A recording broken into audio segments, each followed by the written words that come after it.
Madame, Monsieur, bonsoir, bienvenue dans ce journal. Voici ce qui domine l'actualité. C'est un vaste chantier de 4 piscines olympiques à Abobo, à Tekoubé, Makori et Yopougon. Un investissement de 16 milliards de francs CFA. Le Premier ministre a lancé les travaux dans la commune d'Abobo. Patrick Hachi a également lancé un garage-école. Dans ce centre, des jeunes seront formés à la mécanique automobile. Une nouvelle génération de mécaniciens espère des voitures d'aujourd'hui. L'interconnexion énergétique est en marche après la Guinée et la Sierra Leone. La Côte d'Ivoire signe un contrat d'achat d'énergie avec le Libéria. L'accord signé à Abidjan prévoit jusqu'à 50 MW en 2024. Il est prévu la fourniture d'énergie électrique depuis la Côte d'Ivoire à ces 3 pays à partir du poste 225 kV de Mans dans l'ouest du pays. Le ministre de l'Entretien routier n'est pas d'accord. Le chantier de la Y4 sur 2 sections de 26 km n'avance pas comme prévu.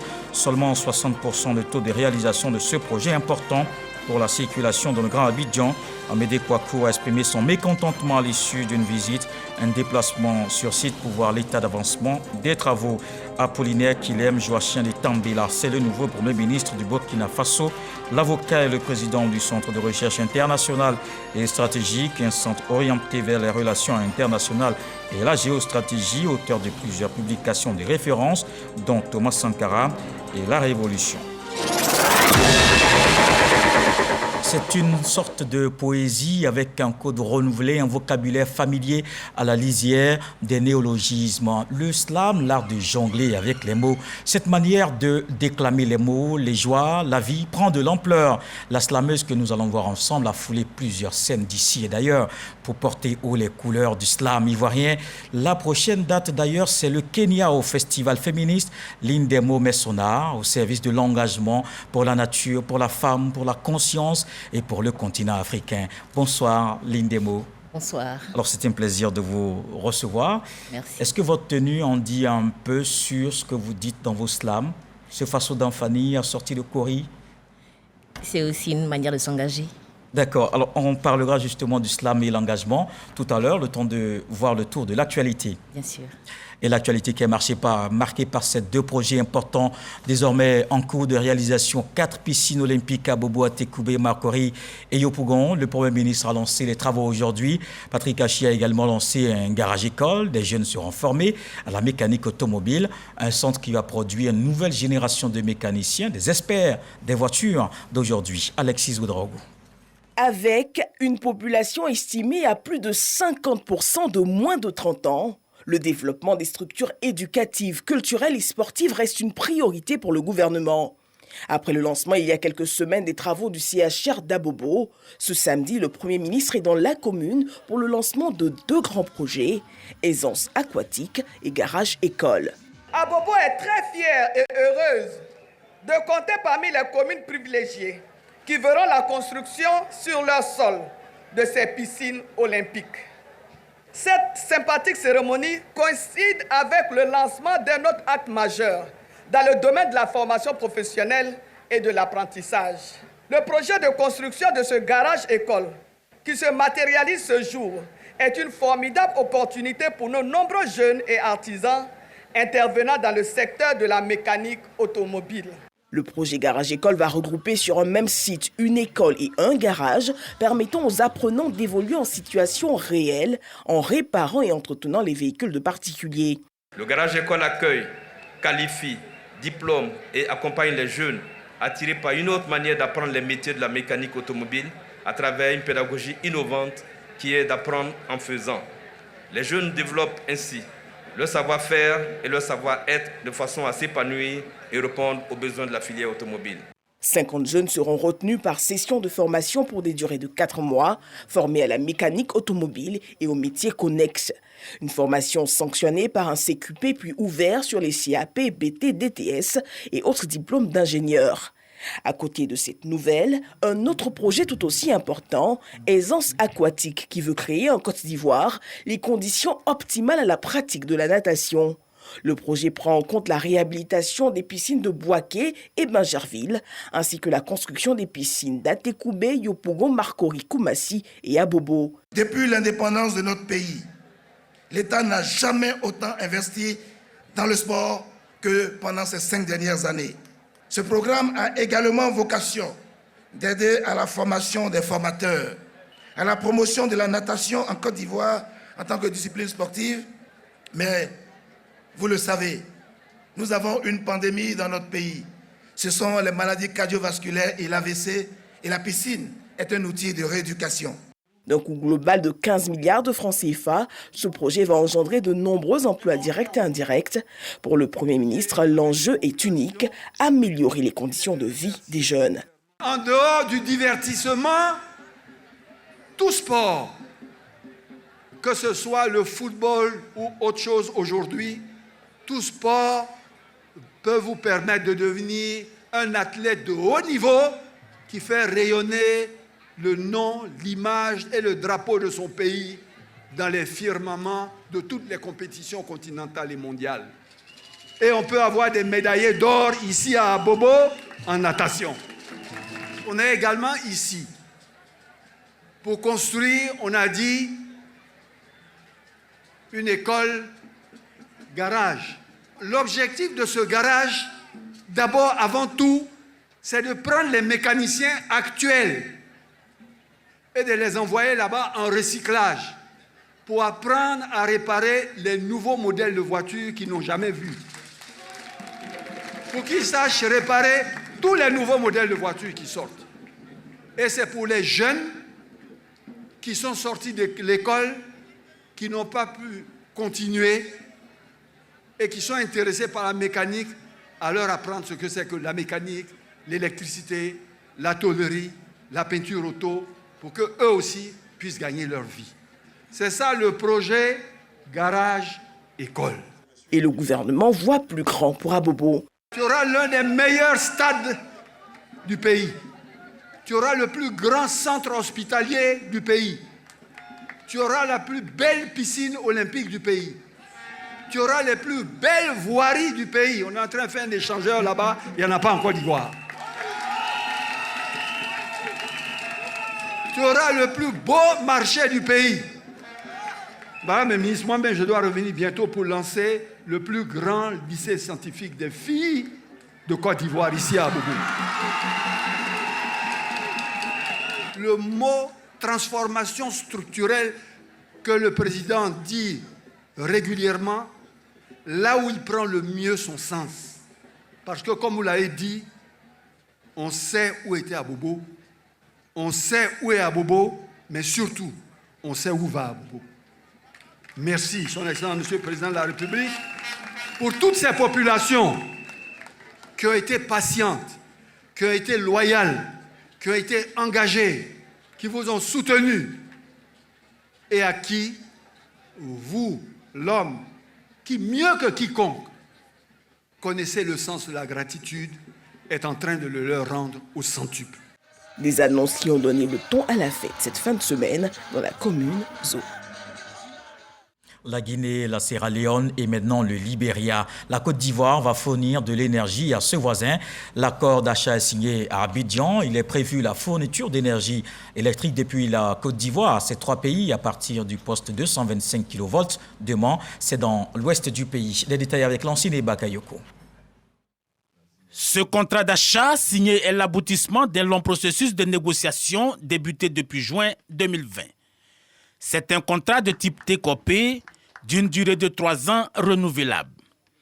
Par ce mécanisme, la Côte d'Ivoire garantit la livraison d'électricité au Libéria, qui a obligation d'acheter la quantité produite, qu'il en prenne livraison ou non. Il s'agit pour la Côte d'Ivoire de livrer au Libéria une puissance de 25 MW avec un enlèvement d'énergie de 17 GWh en 2022, 25 MW pour 141 GWh en 2023 et 50 MW pour 424 GWh en 2024. Un acte de solidarité en faveur d'un pays voisin confronté à des coupures quasi quotidiennes d'électricité. Le ministre libérien des Mines et de l'Énergie se dit résolument engagé à assurer le bon fonctionnement du projet d'interconnexion électrique régionale, ce puissant outil de coopération sud-sud, en veillant au respect des engagements pris par la partie libérienne. La crise globale d'électricité est un défi important à la sécurité d'approvisionnement de l'électricité qui nécessite une planification stratégique entre nos pays. Nous devons réduire notre dépendance des énergies à source thermique et pouvoir favoriser les énergies renouvelables.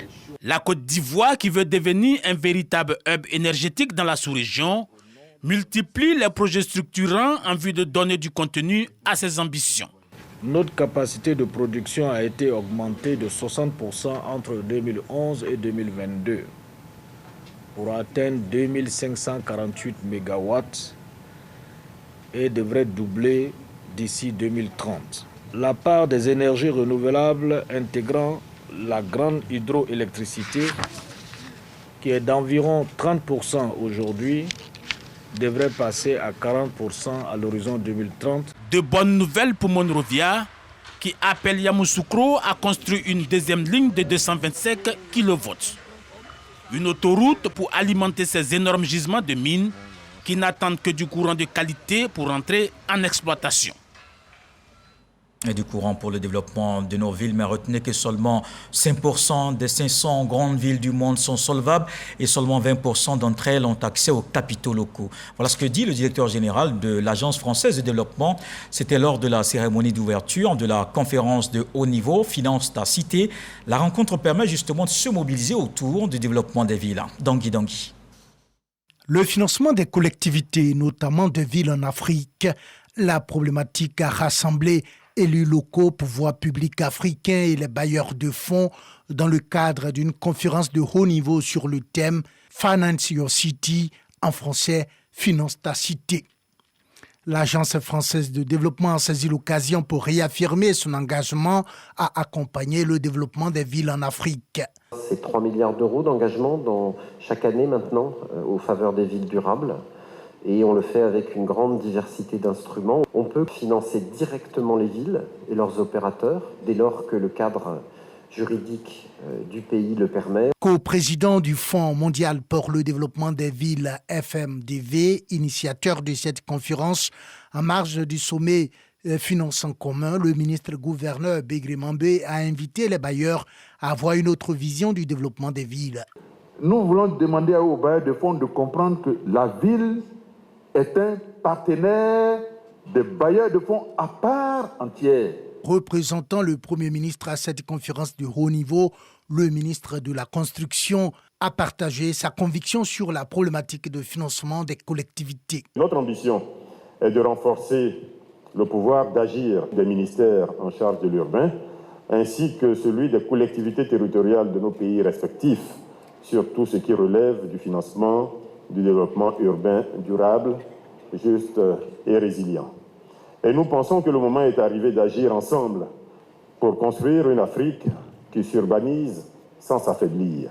En vue d'accélérer le financement des villes en Afrique, des ministres africains et le Fonds mondial pour le développement des villes ont signé des protocoles d'entente. Voyons maintenant la colère du ministre de l'Équipement et de l'Entretien routier. Il n'est pas content de l'état d'avancement des travaux de 2 sections de la Y4. Seulement 60% de taux de réalisation pour un projet lancé en 2020. Amédée Kouakou a exprimé son mécontentement aux opérateurs à l'issue d'une visite de chantier qu'on voit avec Dangui. Travaux de construction de 2 sections de 26 km de la voie périphérique dénommée la Y4. Depuis la commune de Cocody jusqu'à Anyama, en passant par Abobo, le ministre de l'Équipement et de l'Entretien routier a pris la mesure de l'état d'avancement des travaux et la qualité des ouvrages, n'hésitant pas parfois à interpeller les responsables des entreprises en charge de la réalisation de ce projet. À la fin de sa visite, le ministre Amédée Kofi Kouakou ne cache pas son mécontentement. Sur les 12 premiers kilomètres, globalement, on peut dire que les travaux ne sont pas satisfaisants. Nous allons leur faire une mise en garde, une mise en demeure, de sorte à ce qu'ils puissent accélérer leur cadence. Sur le deuxième lot, qui part donc du carrefour de la route d'Alépé jusqu'ici à Ebempe, nous avons une évolution d'environ 60%, mais les populations qui sont impactées par le projet, beaucoup n'ont pas encore quitté les lieux. Ce qui fait que l'entreprise, malgré sa bonne volonté, n'arrive pas à avancer.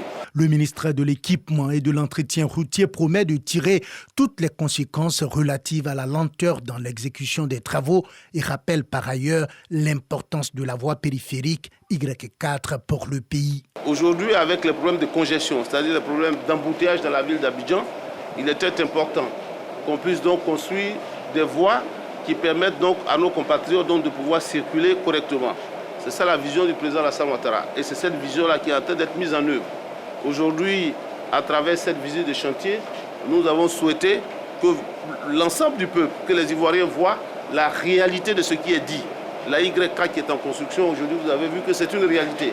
Lancé en 2020, le taux d'exécution financière du projet de construction de la Y4 est de 41%. L'avancement physique des travaux de cette section est de 60% pour un délai d'exécution consommé de 81,6%. Allons dans l'ouest du pays. La ministre Anne-Désirée Ouloto a créé des plateformes d'échange périodiques. Le conseil régional, chefferie traditionnelle du Cavali, vient justement de tenir sa première réunion à Guiglo. La rencontre a permis d'aborder plusieurs questions, notamment locales. On fait le point avec Evoué. Plusieurs sujets ont été abordés au cours de la première rencontre annuelle de la plateforme Conseil régional, chefferie traditionnelle du Cavali, tenue à la maison des chefs du Cavali à Guiglo et présidée par la présidente des régions, Anne-Désirée Ouloto. Il reste la rue de Taï, il reste aussi le château d'eau des Agnés et quelques collèges de proximité. On a soulevé tout ça là et nous a promis qu'elle va faire. Elle nous a apporté des nouvelles, elle nous a sensibilisés pour le recensement de la liste électorale. Elle nous a sensibilisés sur la carte CEMU. Nous repartons avec ces informations vers nos populations pour relayer. La présidente Anne-Désirée Ouloto s'est dit satisfaite de la tenue de cette première réunion et rassure. Aujourd'hui, le Cavalier est en paix, à l'image de notre pays. Et les problèmes posés par les populations, dans le cadre donc de leur mieux-être, sont au fur et à mesure pris en charge, d'une part par le gouvernement et d'autre part par le conseil régional. Nous sommes heureux de constater que le pays va bien et que le gouvernement et le président de la République travaillent tous les jours à la sécurisation de notre pays, travaillent au maintien de la paix, travaillent donc au rayonnement de notre pays. En marge de cette rencontre, la présidente des régions a offert des équipements d'une valeur d'environ 7 millions de francs CFA à la maison des chefs. La prochaine réunion de la plateforme aura lieu en décembre. Et après le lancement des rencontres anticorruption à Yamoussoukro, le ministre de la Promotion de la Bonne Gouvernance était hier à San Pedro. Epiphane Zoro est en tournée de sensibilisation sur la corruption. Il a échangé avec les populations et recueilli leurs préoccupations et propositions. On fait le point avec Sam Conan, notre correspondant permanent dans le Bassa-Sandra. Le ministre Epiphane Zoro Bibalo à la rencontre des populations de la deuxième ville économique du pays. Nous sommes à la deuxième étape des rencontres anticorruption initiées par son département ministériel. Même dans le marché, il y a la corruption. Alors, pour dire que la corruption, il faut vraiment des actions fortes pour pouvoir endiguer cette corruption. Nous, les femmes de la Côte d'Ivoire, on ne veut plus de corruption. On veut que nos enfants, avec leur propre tête, leur propre intelligence, partent de l'avant. Au cours d'une conférence publique, Epiphane Zoro Bibalo a expliqué les caractéristiques de la corruption, l'enjeu et le plan stratégique de lutte 2022-2025. La démarche, c'est de permettre à nos populations de savoir déjà ce que c'est que la corruption, les comportements répréhensibles. C'est de prendre conscience des méfaits de la corruption. La corruption est un crime contre l'économie et donc c'est cette prise de conscience que nous sommes venus porter à la connaissance de la population à la base pour que la lutte contre la corruption soit une affaire de tous. Après San Pedro, d'autres localités du pays vont accueillir dans les tout prochains jours ces rencontres anticorruption initiées par le ministère de la Promotion de la Bonne Gouvernance et de la lutte contre la corruption. On parle aussi de la bonne gouvernance à Brazzaville au Congo. L'inspecteur général d'État Théophile Awandoli prend part aux travaux du colloque international des inspections d'Afrique, un cadre d'échange et de partage d'expériences dans la lutte contre la fraude et la corruption. Alexis Boudraogo. C'est en présence du Premier ministre congolais que les assises de la 8e Assemblée générale et du 9e colloque international du Forum des inspections générales d'État d'Afrique ont ouvert leurs portes ce mercredi à Brazzaville. Thème choisi, les institutions supérieures de contrôle de l'ordre administratif face aux défis de la bonne gouvernance.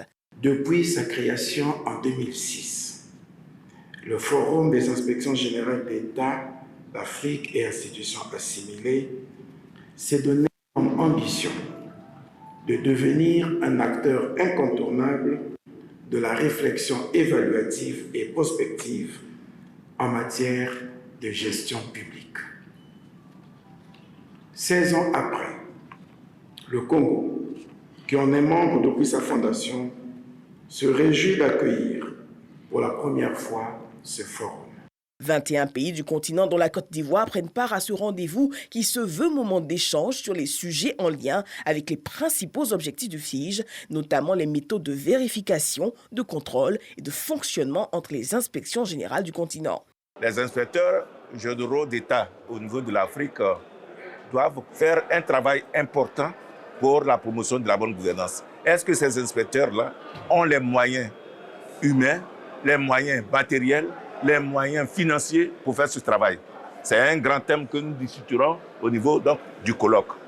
Et un deuxième thème, sous-thème qui sera discuté, quels sont les outils que les inspecteurs ont dans le cas où, dans certaines structures, on essaie de leur cacher des informations. On essaie même de falsifier des informations. Comment lutter contre ces fraudes-là? Un autre élément qui sera discuté, c'est un peu la relation entre les inspections générales d'État et la justice. Organisation sous-régionale africaine, le Forum des inspections générales d'État d'Afrique et institutions assimilées FIGE veut renforcer la bonne gouvernance sur le continent. Dans le Haut-Sassandra, le ministre de l'Intérieur et de la Sécurité échange avec les pompiers civils de la région. La rencontre a porté sur l'amélioration des conditions de travail et de vie de ces acteurs. Ils sont impliqués dans l'assistance de premiers secours aux populations à Boussanogo. C'est au centre de secours d'urgence du Haut-Sassandra à Daloa que le ministre de l'Intérieur et de la Sécurité Vagondo Diomonde a échangé avec l'ensemble des acteurs de la protection civile. Je me souviens, il y a quelques mois, de notre rencontre que nous avons eue à mon cabinet. Quand, après avoir été utilisé par certaines personnes en mal d'inspiration, vous avez failli sortir du chemin. Mais Dieu aidant, vous vous êtes ressaisi et vous êtes venu me voir pour me dire nous nous sommes trompés. Hommage a été rendu au président de la République Alassane Ouattara, qui a permis à ce jeune corps d'élite d'œuvrer au renforcement de la protection effective des populations. Disons merci au président Alassane Ouattara, qui à la fin de la crise post-électorale a eu à cœur de faire en sorte que nos jeunes qui étaient en proie au doute soient rassurés, qu'ils aient un point de chute. C'est comme ça que ce corps de sapeurs-pompiers civils a été réellement concrétisé. En retour, les pompiers civils ont exprimé leur reconnaissance au chef de l'État Alassane Ouattara. Ils ont rappelé les acquis obtenus pour le bien-être de leur corporation. Le retour de certains agents autrefois mutés pour activités syndicales dans leur service de départ. Dès janvier 2022, nous avons obtenu une revalorisation de 12%, de 100%, de 15%, respectivement sur les vivres, les protéines et la dotation en carburant par mois par CSU. Monsieur le ministre, les pompiers civils ont reçu en fin 2020 plus de 2000 tenues pour donner fière allure aux soldats de feu. Les pompiers civils ont honoré leur tutelle avec des présents pour traduire leur reconnaissance et leur disponibilité à servir l'État de Côte d'Ivoire. Premier du genre en Côte d'Ivoire, le sommet de l'élevage se veut le rendez-vous national de référence de l'ensemble des filières animales et halieutiques. Le ministère de tutelle accompagne l'initiative. Cette rencontre vise entre autres à contribuer à la promotion de l'aviculture, la porciculture et l'aquaculture. Le ministre Sidi Timoko Touré vient de procéder au lancement de cette activité. On le voit avec Walter Amadou Ouattara. Le sommet de l'élevage va se tenir du 8 au 10 décembre prochain au Palais de la Culture de Treichville. Avant cette date, la structure promotrice présente les atouts de l'événement. Il n'y avait pas de rendez-vous spécifiquement qui regroupait l'ensemble des filières des ressources animales et halieutiques. Et là, c'est la grande première. Ensuite, on pourra avoir le meilleur de toutes les spéculations sur place et parler des enjeux qui sont liés et aux ressources animales et aux ressources halieutiques et à la santé animale. Pour combler le déficit en production animale, estimé à 55,4%, le ministère de tutelle a mis en place la politique nationale de développement de l'élevage, de la pêche et de l'aquaculture sur une période de 4 années à compter de 2022. La contribution attendue du secteur privé est de 60%. Il est question de faire savoir les opportunités d'investissement qui existent dans le secteur de l'élevage en Côte d'Ivoire. On ne couvre qu'à peine 44% de nos protéines en animal et on couvre à peine 15% des protéines halieutiques. Et ce salon donnera les réponses qu'ils attendent pour manifester un intérêt pour ce secteur pour lequel l'État dépense près de 400 milliards de francs CFA en importation de protéines animales et halieutiques. Le sommet de l'élevage est aussi une réponse au défi de la sécurité alimentaire en protéines animales et halieutiques pour la Côte d'Ivoire. Le pays importe au moins 500 000 tonnes de poissons chaque année. Et le ministre du Commerce, Souleymane Diarra-Souba, remet du matériel aux coopératives et grossistes de la chaîne de commercialisation des produits vivriers. Cette action permet de soutenir la politique de lutte contre la vie chère. La dotation vise à assurer la souveraineté alimentaire et lutter efficacement contre la flambée des prix des produits sur le marché. Astou Touré d'Agnogo. La lutte contre la cherté de la vie s'intensifie en Côte d'Ivoire.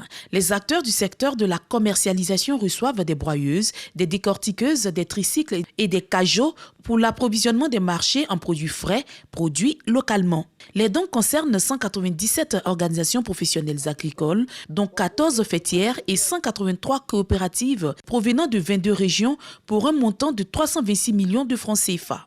L'OCPV conduit d'autres activités en lien avec les partenaires techniques et financiers de la Côte d'Ivoire et notamment la Banque mondiale à travers des projets de développement. Toutes ces actions pour contribuer à la lutte contre la vie chère. Un appui qui vient renforcer les capacités des opérateurs en matière de distribution et de transformation. Le coût du transport est un facteur clé qui justifie la hausse des prix souvent des biens et des produits de consommation dans nos différents marchés. Donc il était important que l'État puisse apporter son aide en mettant tous ces matériels de transport qui sont pratiques à la disposition de nos braves mamans. Pour assurer la sécurité alimentaire, Souleymane Diarra-Souba lance un appel au secteur privé. Nous avons élaboré un cadre stratégique de commercialisation des produits vivriers qui est en cours d'examen au niveau du gouvernement, ainsi que la proposition de réforme de l'OCPV pour élargir ses missions en privilégiant des investissements stratégiques et un mécanisme de régulation dans le système de commercialisation des produits vivriers. Au total, 33 broyeuses, 20 décortiqueuses, 163 tricycles et 50 cajots ont été remis aux 22 régions bénéficiaires. Et le maire Mbaté Koubé a procédé à l'inauguration du centre d'action communautaire pour l'enfance dans la commune, un centre rénové par le conseil municipal. Il bénéficie également de nouveaux équipements. Les bénéficiaires s'en réjouissent comme on peut le voir dans ce reportage de Grace Kando. À Tekoubé 3, le centre d'action communautaire pour l'enfance réhabilité par le conseil municipal, avec à sa tête le ministre des Sports Paulin Claude Danhaut, par ailleurs député maire. L'initiative est appréciée à sa juste valeur. Nous disons merci à Papa de Paulin Claude pour la construction et la réhabilitation de notre école. En plus de sa réhabilitation, le centre bénéficie d'équipements composés entre autres de meubles de bureau et de matériel de jeu. Monsieur le ministre, en réhabilitant cette structure, vous réglez plusieurs problèmes car nos structures ont divers rôles. La protection des enfants, l'éveil et l'éducation des enfants, l'autonomisation des femmes et l'épanouissement de la famille. Des kits scolaires ont aussi été remis aux élèves de l'école primaire Paulin Claude Danhaut d'Atekoubé 3, qui fait également peau neuve. L'Ivoirien nouveau que veut construire le président Alassane Ouattara doit se forger dès la base, dès la maternelle, en donnant des valeurs et des repères. Et nous sommes heureux d'offrir cela à ce quartier populaire complètement réhabilité et qui aujourd'hui va avoir un centre pour la petite enfance. Et nous sommes venus encourager la grande famille éducative pour qu'elle s'implique dans l'encadrement des enfants et elle trouvera auprès du conseil municipal et de la municipalité tous les soutiens nécessaires pour réussir sa mission. La cérémonie a été aussi le lieu pour la population d'Atekoubé de témoigner leur reconnaissance au président de la République à travers le député maire, grâce à qui le quartier bénéficie désormais d'infrastructures sociales de base, notamment l'électricité, l'eau potable et un centre de santé. Dans le reste de l'actualité, Apollinaire Kilem de Tambela, c'est le nouveau Premier ministre de Burkina Faso. L'avocat est le président du Centre de recherche internationale et stratégique, un centre orienté vers les relations internationales et la géostratégie, auteur de plusieurs publications de référence, dont Thomas Sankara et la Révolution, une expérience de développement auto-centré. Cet ancien membre des comités de défense de la Révolution soutient que la Révolution est la seule voie de l'émergence du Burkina Faso. D'autres nominations, le capitaine Ibrahim Traoré confie les renseignements burkinabés au capitaine Oumarou Yabré et la sécurité du président du Faso est désormais l'affaire du capitaine Souleymane Zango. Vous le savez, la tradition est respectée tous les samedis soirs. On ouvre la page culture.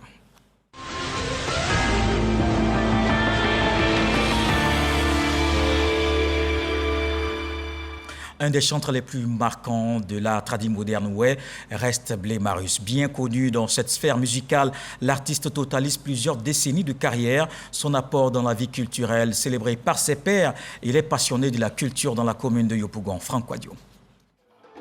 Depuis 1989, l'art musical du terroir ouai, il en fait son credo. Blé Marius, auteur de l'incontournable Saba au Saba, thermotesteur d'ambiance dans nos soirées, célèbre ses années de carrière. Avec lui, cette particularité rythmique alliant instruments à percussion et à cordes a su creuser son trou dans l'univers artistique ivoirien. Et cette soirée à Yopougon est une initiative de passionnés du genre traditionnel, ouais, et ils entendent mettre à hauteur Dieu, un des derniers mohicans de ce style musical. Si la population n'est pas derrière nous, nous ne sommes rien. Ce sont nos fans. Et quand on récolte quelque chose de mieux dehors, on a l'obligation de venir leur présenter. Merci aux artistes qui depuis longtemps sont avec moi. Blé Marius est un artiste très talentueux, un artiste aujourd'hui qui est venu présenter ses prix et qui aujourd'hui célèbre aussi l'excellence. Et donc c'est un message fort qu'il donne à la jeunesse. Ayant traversé le temps, parce qu'il s'est lancé dans la musique depuis les années 84 jusqu'à nos jours. Et il est demeuré au devant de la musique ouai. Nous avons estimé que ce monsieur avait besoin d'encouragement. Prix spécial, meilleur artiste du Grand Ouest, prix Super Dodo, mais aussi Grand Prix Éléphant d'Or 2013. L'artiste dit encore avoir beaucoup à apporter en matière de valorisation de la musique traditionnelle moderne en Côte d'Ivoire. Et nous retrouvons notre invité de la page culture, Lynn Demo, avec qui nous allons parler du slam et l'engagement. Alors déjà, comment on peut définir le slam ou le slammer? Je voudrais d'abord commencer par remercier la RTI et les personnes qui ont rendu ma présence sur ce plateau possible. Pour commencer, la poésie est la mère des arts oraux. Et j'aime bien dire que le slam est le fils de la poésie. C'est de la poésie vivante, de la poésie de scène. Et le slam je ne ferai pas une longue historique, je dirais simplement que le slam est né d'une volonté de sortir la poésie des salons élitistes et de la porter au peuple. Donc le slam est venu pour briser les codes et apporter la poésie au peuple, voilà justement, aux non-initiés. Et bien entendu, le slammer n'a pas le discours fleuve du politique. En 3 minutes, il vient faire fête au verbe. Et le slammer donne une chance à la parole, je pourrais dire, de vivre une aventure positive dans ce monde-là. Permettre à la virgule de marquer une pause au point de suspension, de suspendre le temps d'apostropher les mots, les difficultés. Slammer, c'est parler à l'âme des gens. Oh, justement, on va savoir qui est Lynn Demo. On regarde cet élément de Serge Pacom Didi et Alexis Oudraogo. Kounandi ou Chance d'Esther en langue malinké est la deuxième œuvre littéraire de Bak Aramoko, conseiller économique et social. Dans son œuvre, l'auteur évoque poésie engagée. Le slam est une tribune par laquelle les passionnés de poésie s'expriment dans la forme qu'ils désirent en fonction de leur sensibilité. Créé dans les années 80 à Chicago, le slam ou encore slam de poésie est à l'origine un tournoi de poésie. Le slam, c'est toucher avec des mots prononcés dans un vocabulaire familier. Le choix des mots est ici au service de la rythmique. Les jeux de mots et de sonorités sont fréquents. Supporter, de se voir arracher son identité, confisquer son humanité, supporter les regards qui puent, le mépris et qui sur elle devenaient encore pervers. Le slam se met au service des convictions et des idéaux. Lynn Zokrou, l'une des mots jeune slameuse ivoirienne, fait partie de ces artistes engagés. Pour elle, le slam est un puissant outil de sensibilisation. Depuis 2015, elle met son art au service de la nature, de l'éducation et des femmes, de son sacre en 2020 au concours international Slam Rose pour la lutte contre le cancer du sein. La slameuse, à travers ses œuvres, milite pour exporter l'introduction du slam ivoirien.